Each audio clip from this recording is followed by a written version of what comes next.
80 plus hours, 10 plus tools, 4 people dedicated to the show, lots of Slacks, lots of messaging that goes out, and so much love. This is how we make The Cutting Room. Thank you so much. If you're new here, The Cutting Room normally is the show where we talk to industry-leading marketing professionals about their content marketing philosophy, process, and pregame before they edit an article live. I'm your host, Tommy Walker. And today, we're going to actually walk through how we make an episode. I've gotten a few requests from people over the last little while, and I figure, you know what, why not? It's time to just walk through. It's going to be kind of a meta perspective because we're going to be showing you how to live stream while we're live streaming. So hopefully the universe doesn't implode, but I think it's going to be a good time. If you're new here or if you are just in the audience right now in general, this is supposed to be a very interactive format. Please ask any questions along the way about our process or any of the things that we're going to be talking about today. Super cool stuff. I really love this, and I'm happy to share it with you. Here's what we're going to do. We're going to talk about the hardware that we have, that we're using to run the show, because without that, we can't do it. We're going to talk about our pre-production process, which we'll talk about how we source our guests, our outreach process, and all of that. We'll talk about our production, so we'll actually show you what's going on behind the scenes while I'm doing this stuff. And then we'll talk about the post-production and how we go about doing that. And then finally, we'll talk about our challenges and how we've overcome those and maybe some of the other stuff that comes up along the way. So first things first. What is our hardware? Two very important pieces of hardware. First and foremost, my sticky notes to keep me informed on what's going on, normally with the introduction and the Cliff's Notes of the script that I put together. And then as we go through the episode, my notebook where I am taking notes. And then we're going to do this just kind of nice and simple. I've got all my tabs open on my screen here so you can see the exact hardware that we're using. And check it out. All right, nope, wrong one. Preview.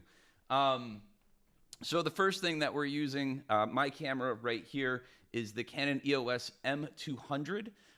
This is directly linked into my computer through a Elgato Camlink 4K. Really neat tool, this one, because it allows you to connect an HDMI camera into a USB port, and then that just goes straight into the computer. And using a number of different softwares, I'm able to get all of my high quality looking camera right here, which is great. The microphone I'm using right here is a standard Rode PSA-1 Studio Boom Arm. I actually have two of these. One is for this mic, which you can see.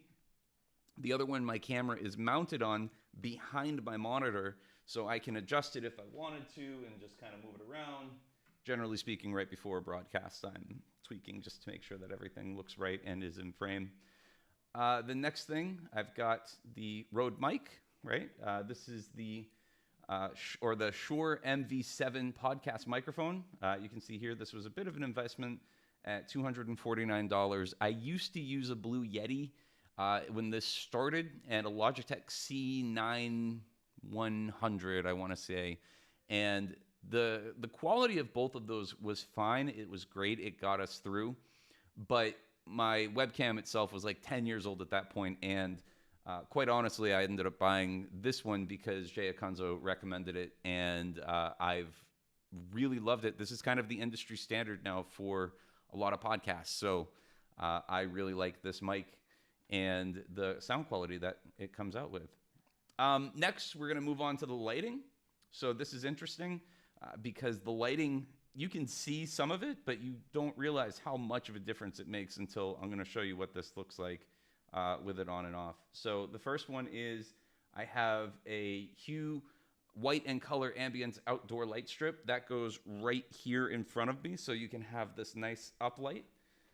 The next thing that I am using are the smart light strips. Those go right here. That's the blue light that's coming off of the desk. Finally, I'm using a handful of different Hue bulbs, right? So we've got one bulb here, which is that one. We've got another bulb there, which creates this backlight effect.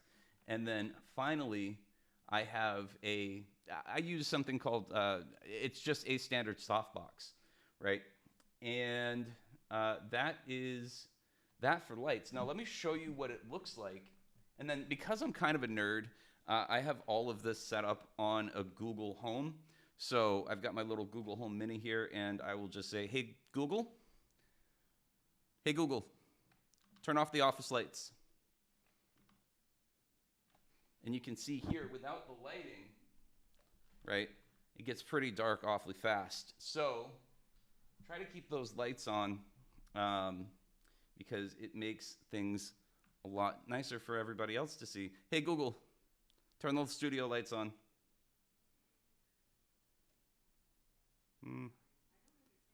Got to give it the right command. Hey Google, turn on the office lights. Okay, and then that puts everything back on. Something else that's really interesting, the softbox, it might not seem like that is one where it would make a huge difference because you see everything come on and off.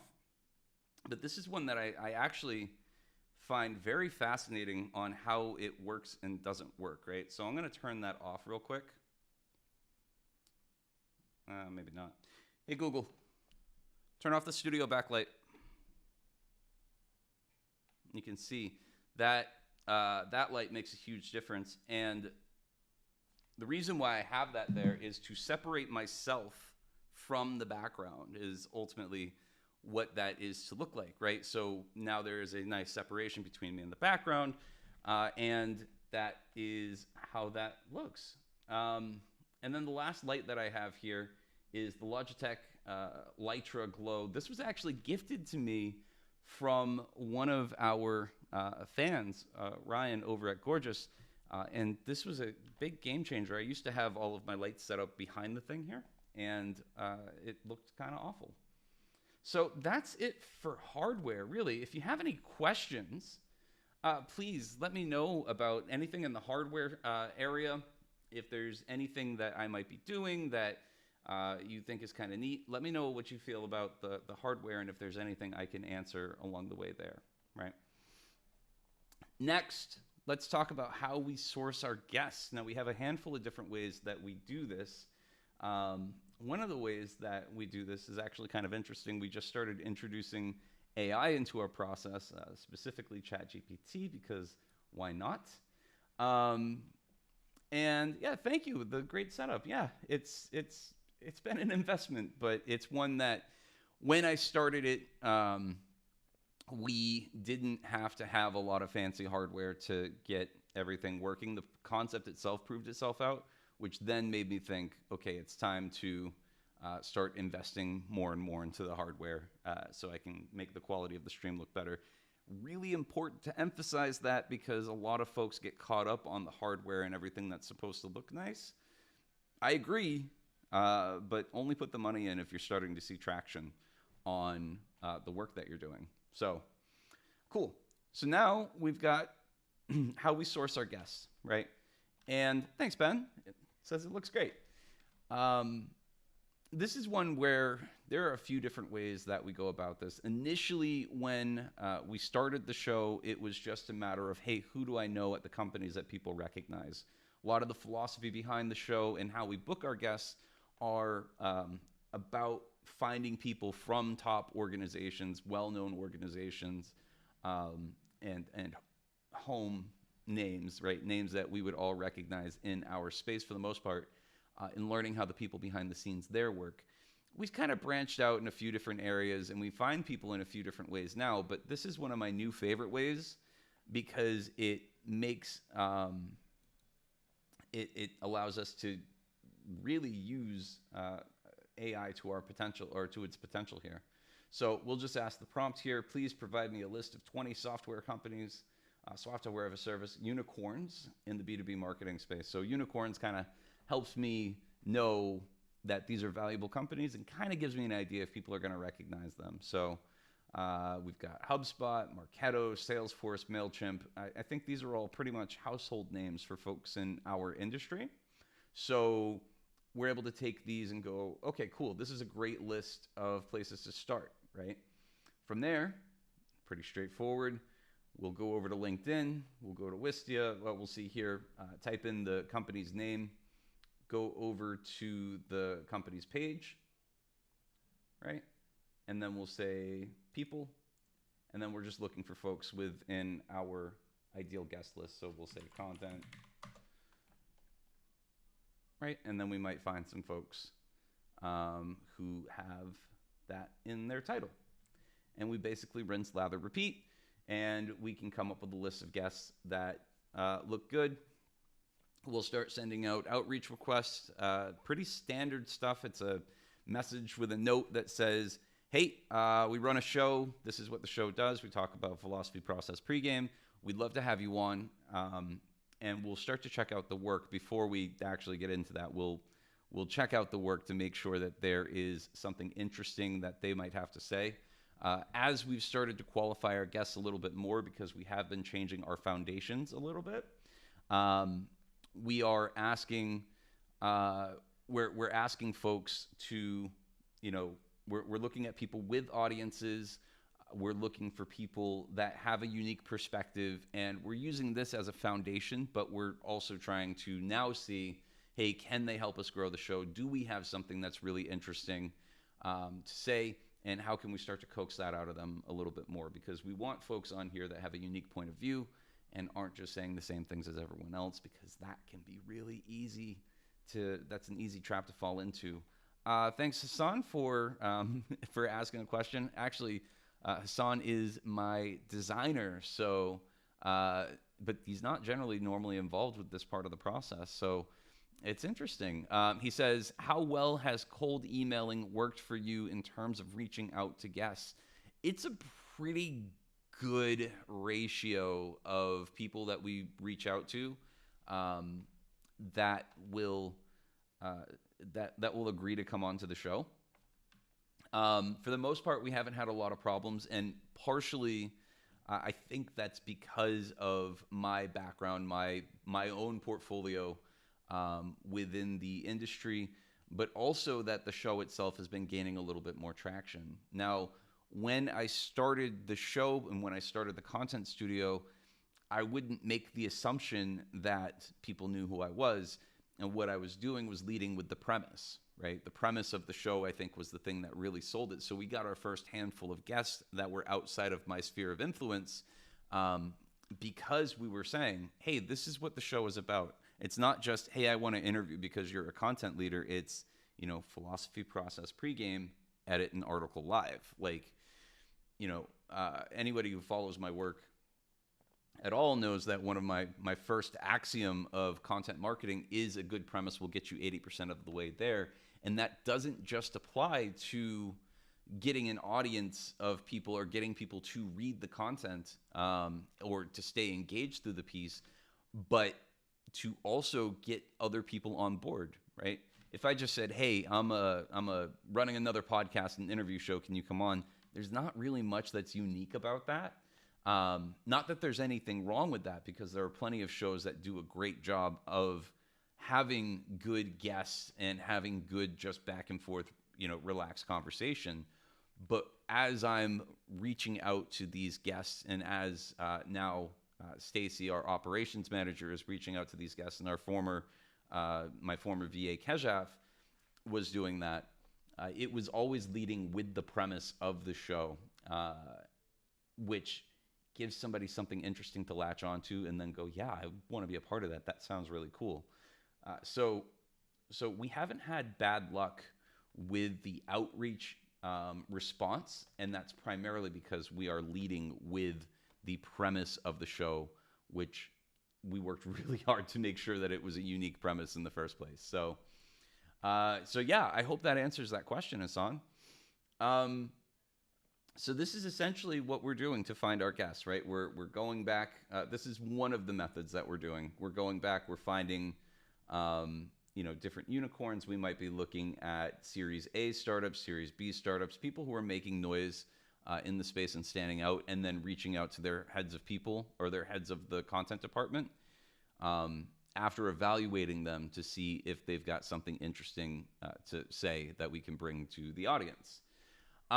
Next, and this is one that we're starting to get a lot better with. But next, we keep everything in our Airtable, and you can see here we have it organized by folks who need outreach, people that we've pitched a second time, those who've expressed interest, right? We've booked the event, so they know that they're coming on. They've turned us down entirely. You can see here we've only got 3 people who have denied us, so that's not bad at all. Folks that we need to reschedule, folks that we have to wait, and then our completed episodes, and then we have a couple that we haven't actually done the replay on. And inside of here, this is the part that's really interesting. Inside of here, we're keeping a lot of different bits of information. So we've got the date that they were pitched, so we know when we need to follow up if we haven't heard back from them. We've got their title, their episode date. We will always take the link to their finished episode in there and throw it in afterwards, so we have a very easy way to access our other stuff. And then this is something we started doing not too long ago, where we actually have a checklist of all the different assets that we need for each episode, so we can make it easier to keep track of if we've done the thing that we need to get done. So this is, and then you can just see here we have the different elements that we've put into the promotional elements of the episode. So in this episode, we'll discuss, right? And this makes it nice and fun for us to put something on social that can grab some attention. And then once we have the guest, if they've decided that they want to do it, they'll get a Calendly link where they can see all of our upcoming episode dates, right? And then they'll book their own date. You can see here, we've got some episodes available. And this also allows us to see that. Now there's an automation that goes out after after a person has booked their date that also says, let's book a pre-call. And this is where we start to get into the really cool part of the pre-production element, where we are now working with our guests to figure out what the packaging of each episode is going to be. It would be silly to not work with these really amazing people. So this is Eric Doughty.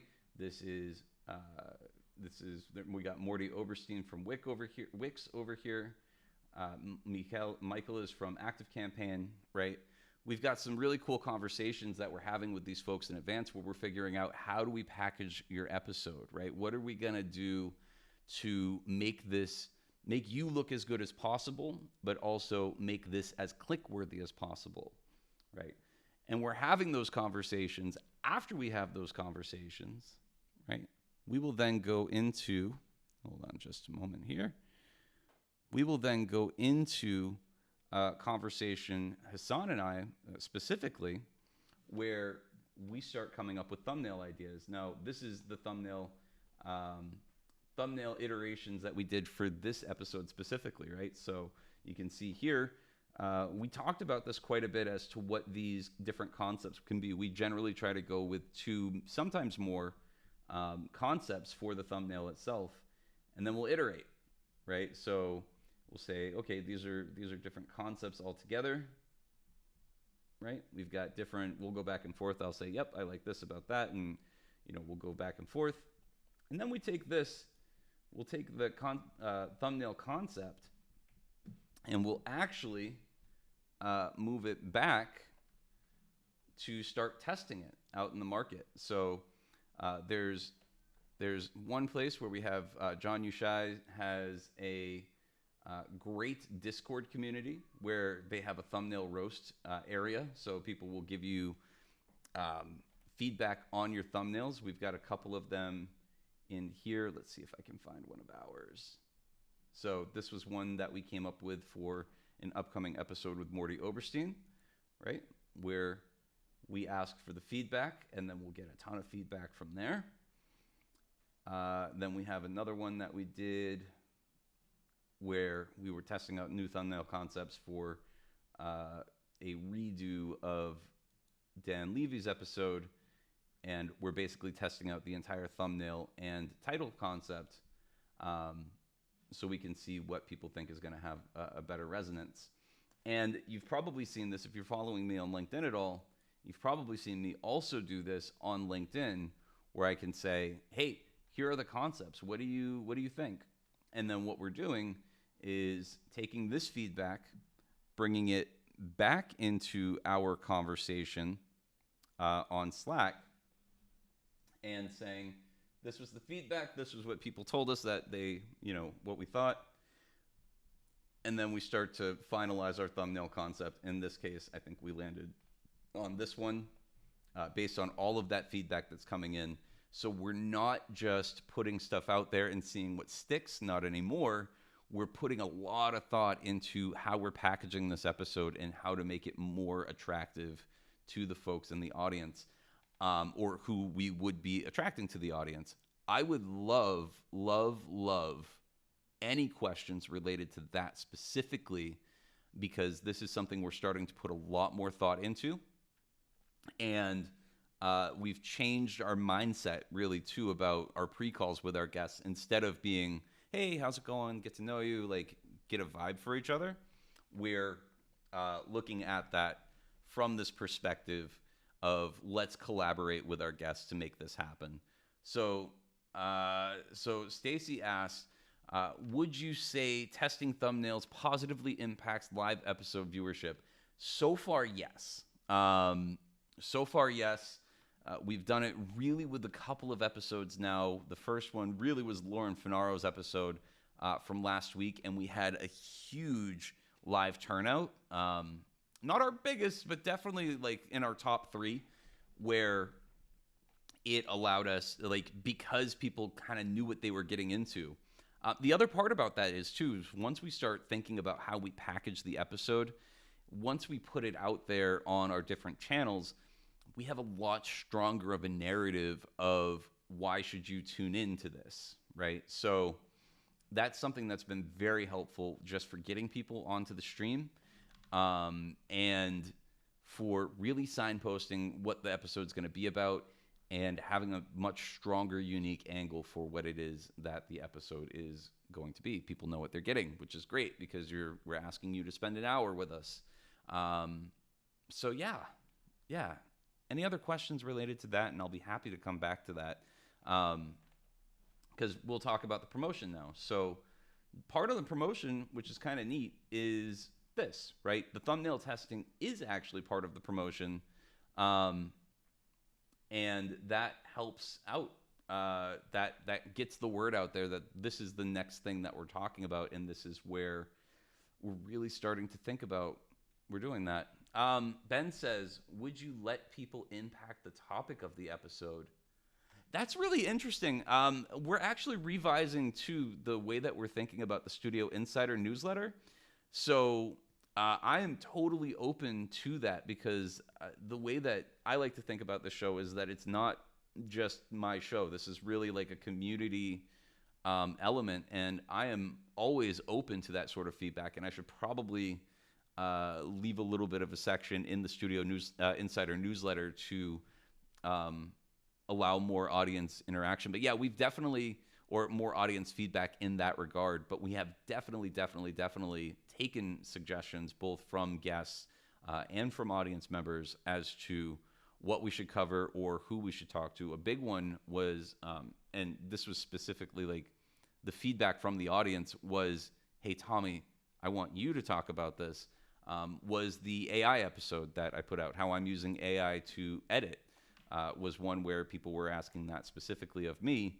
But we've definitely had some other ones where the guest was recommended and what they wanted the guest to talk about was recommended. So, yeah. So, and that's been really great. Once we've figured out what the packaging of the episode is going to be about too, we've had a much easier time promoting it, right? Who would think that once we are clear on what it is we're going to talk about, we are able to signpost that a lot better and draw more eyes. So in Lauren Finaro's episode, for example, last week, the angle was she published 700 blog posts in the course of a year and without AI. So it was like, how are we coming up with that hook, right? Like, that's interesting in itself, but like, we really wanted to expose that curiosity gap between here's what happened, here's what the outcome was, and now let's talk about how we got there. That drove a lot of eyeballs, and that's because we really focused that pre-call conversation on that specifically, which was great. So I'm going to get back over to the screen here, right? So after we've done all that, then we get into the, and then the final step in promoting it is to, we do the social media post. If most of you are from LinkedIn, so you see what I do on LinkedIn. That's how you got here in the first place, most likely. But then the other part is putting it into the Studio Insider newsletter, which we've really started taking a new approach on this as well. And that's to take, we put this here at the very top. We've got the countdown here, so you can see when the newsletter or when the episode's going to be. This is one of those things where we definitely thought about the packaging of this episode and, the different elements that go into it. And then it kind of dovetails nicely into the rest of the stuff that we're talking about in the newsletter itself. So this is kind of becoming its own asset. And it's starting to gain its own audience, which is really great. But it also creates some cross-pollination between what we're doing with the content studio, my original thoughts, which don't necessarily get out there as much as they could, being the host of a show.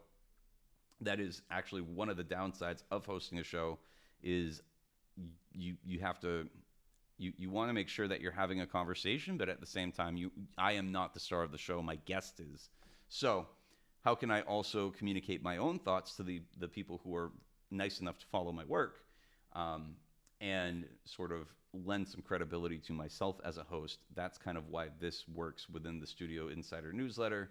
And I don't want to get too much into the newsletter itself, but we're also sort of putting ourselves on the, within the ecosystem of it a little bit more. And then we're also sharing inside the newsletter the stuff from the vault, which is, the content that's been edited on the show. We can feature a comment and we can start driving people in. So we're really doing our best to create this ecosystem around the cutting room and around the content studio as a whole. Let's see, would you have the same topic but package it in different ways for different audiences to drive viewerships, sort of as an A/B testing? Yes and no. I think what we're trying to do with the testing of the concept, the thumbnail and title concept, overall, and we're probably going to do this a little bit more moving forward, is to see which one resonates more with folks.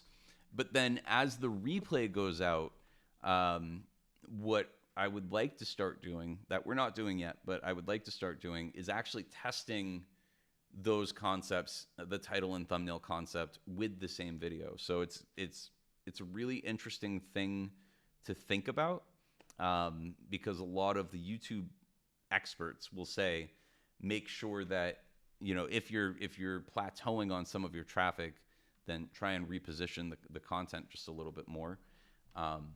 Because we have such a tight promotion window, that's, we have a week to promote the next episode.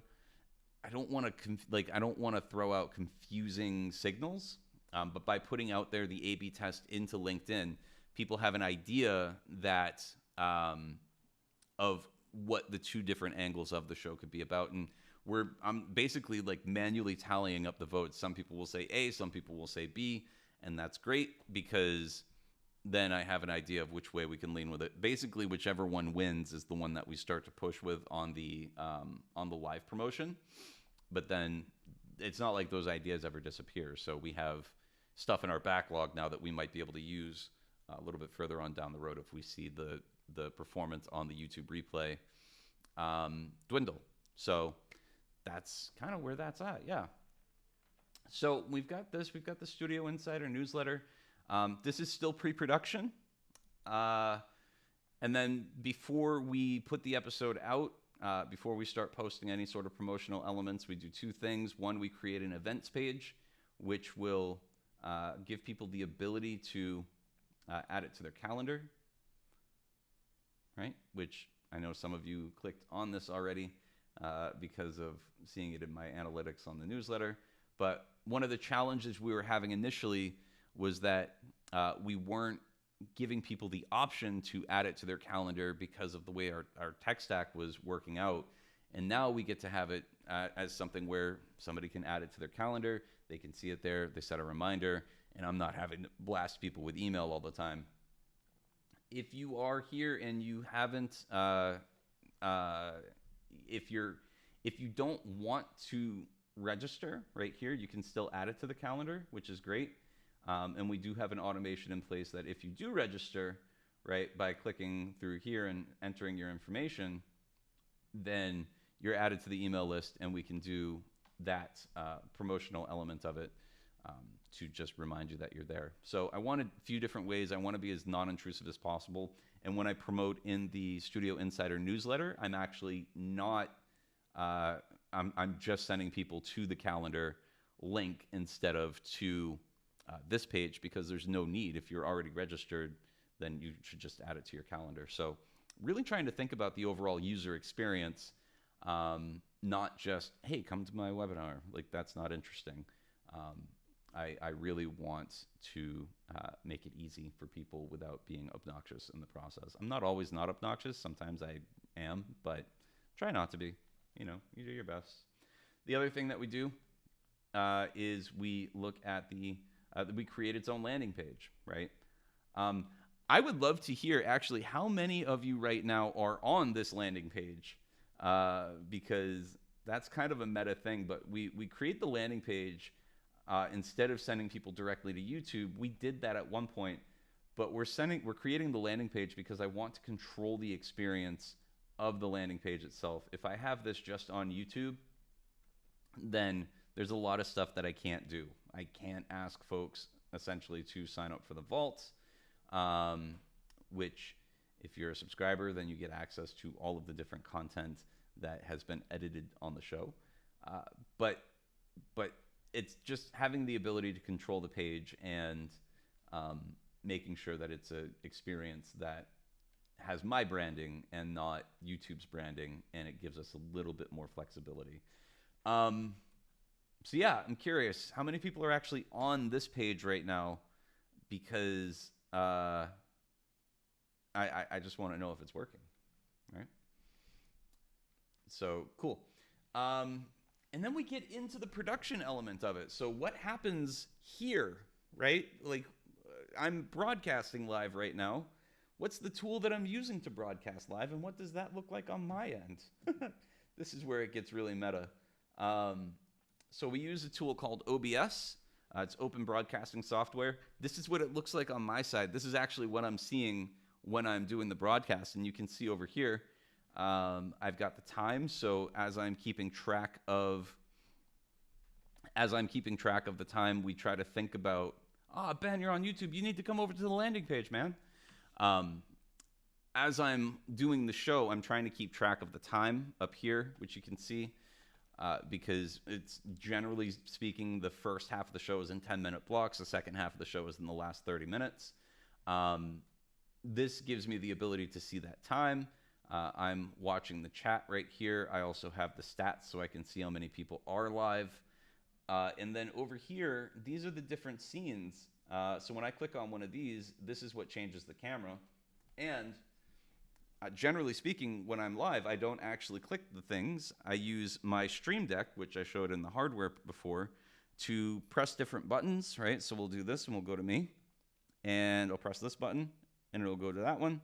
And we'll go back over here. So this is what I'm looking at, and generally speaking, I actually have this off to my side, and I'm pressing these buttons to switch cameras, so it makes it much more visually interesting to look at, right? Because I've attended many of live streams before in the past, and it's just two people talking to each other, sometimes side by side, and that's just not as interesting to look at. So that's that, right?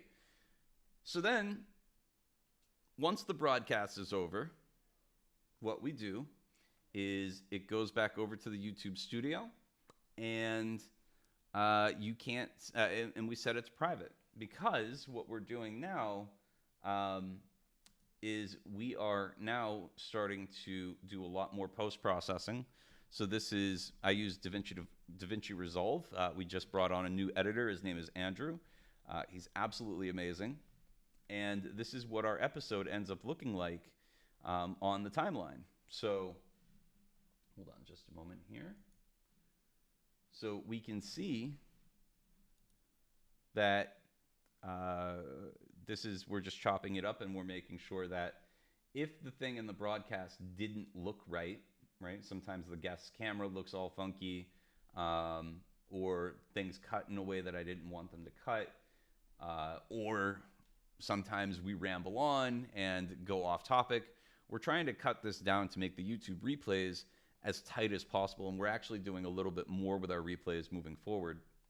So this allows us to really control what that post experience feels like, and it gives a lot more of, like, what we're working towards now is creating more of a YouTube feel, because it is not a lot to ask to, or we're much more willing to sit through these types of conversations when we're live.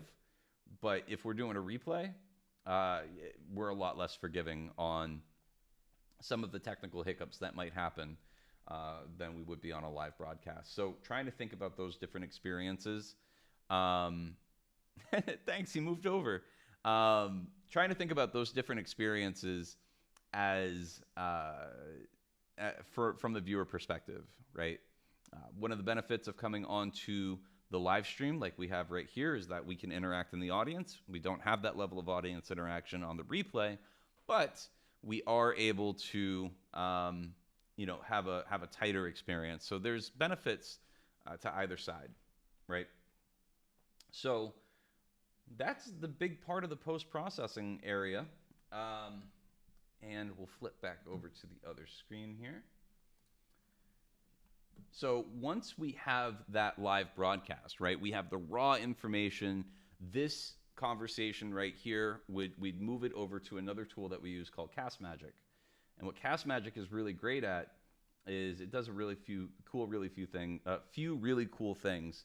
One of them, it's not really mind-boggling at this point because we have a ton of AI transcription tools, but it pulls out the transcriptions, which this is great because we can look at it section by section, and that's really helpful. There's this AI content tool that once you have the transcription uploaded, or once it's pulled from the YouTube video, right, you can see back over here, all you have to do is click on YouTube and then it will upload that link.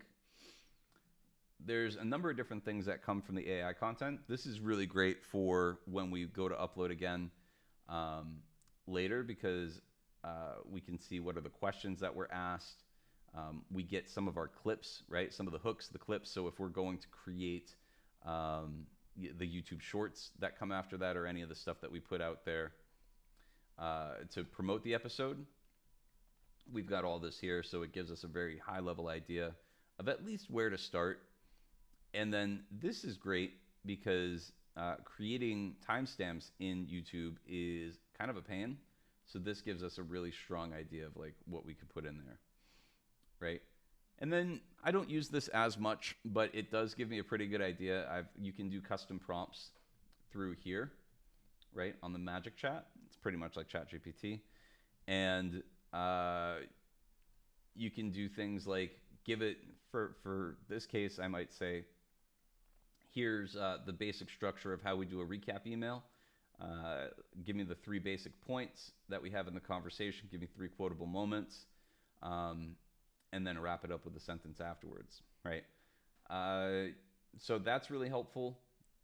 We don't use it word for word because you never should, but we also get thumbnails, or not thumbnails, title ideas, right? Some of these are pretty much not usable, but it's nice to have. And there are a handful of other things here like LinkedIn, newsletter mention, or insights. Tweet threads, this is pretty cool. I don't really use Twitter too much anymore because I don't like it now. And then different headlines based on the stages of marketing, right? These are all custom, or a lot of these are custom prompts, but it's really cool to have it all there and make it, easier to get that information. All right. So before we get into the edit, and this is something that it's brand new, we're actually doing the first pass right now for the replay that we have from last week's episode with Lauren Finaro, we actually take the transcript and I write the voiceover, right? This is the clip that we're going to start with. I have the voiceover, and we've got the instructions for what we're going to do. I'll talk about that in just a second because it is really good at finding important clips and quotes. So we have basically the different elements that I'm going to write into the introduction so we know what we're doing. And then as we're going through, what I'm doing now is we're creating this new process as we're going along. So this isn't finalized yet, but this is definitely the foundation of it. I'm going through the transcript and I'm cutting out the parts where I don't think it's necessary for the replay video. Right, so you can see here from the original broadcast, I'm cutting out all of this stuff, right, that was live, and I'm replacing it with this intro that we've put together. But as I scroll through, you'll see too, I've also cut out a lot of the bits of information where this might not play too well with the ecosystem of YouTube. That's the word I'm looking for. That would get cut, right? It doesn't play well with the vibe that YouTube puts out. So how can we keep the conversation tighter and get rid of any of the fluff that might happen? And this is what I'm doing here. This then goes over to Andrew, our new editor, who's going to make some of these cuts. Discretion, use your own discretion. Sometimes I might have cut something that's not necessary.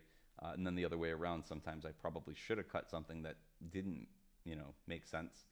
But this gives us a good starting place. And then you can see here, I'm also making notes on what we could have for graphics and the different visual elements that we can add to that. And this is where Hassan, who is in the audience right now, again, hi Hassan, will go through and start making his additions to create the visual enhancements for the episode, which is really great. This is how we're going to come up with better replays, and this is how the final product, when people see it on the other side of it, it will become a lot better. We are taking a lot of inspiration from a handful of creators. One is Colin and Samir. They do a really great job. John Uche is another great one that we're throwing his name around a lot. Patty Galloway is someone that we're learning a lot from. And did I say Jay Klaus? Jay Klaus is somebody who really inspired me to start doing better with all of this. So trying to make these processes a lot cleaner and work with collaborate better with the people who are doing creative work on this side, so we can create better stuff for you, the audience. So the question was asked, this is super interesting. How is the AI at recognizing important clips and quotes? Pretty dang good, right? Let me go back over to Cast Magic here. Pretty dang good. We've got, I'm going through the transcript myself anyways, manually, so I can see if there's anything in here. But what's great about this is that it's pulling out the importance of knowing your audience problems. Let's see, this one actually messed up the speaker was though. So, people have various pain points, and we're talking to individuals with those pain points. We're helping solve their problems, and to do that, you need to look at an individual, not a persona, right? Creating content that is solving the problem. Like I said, I'm a writer first. This is all pretty good. I wouldn't rely on it 100%, but this definitely gives us a good starting point. And I like it a lot.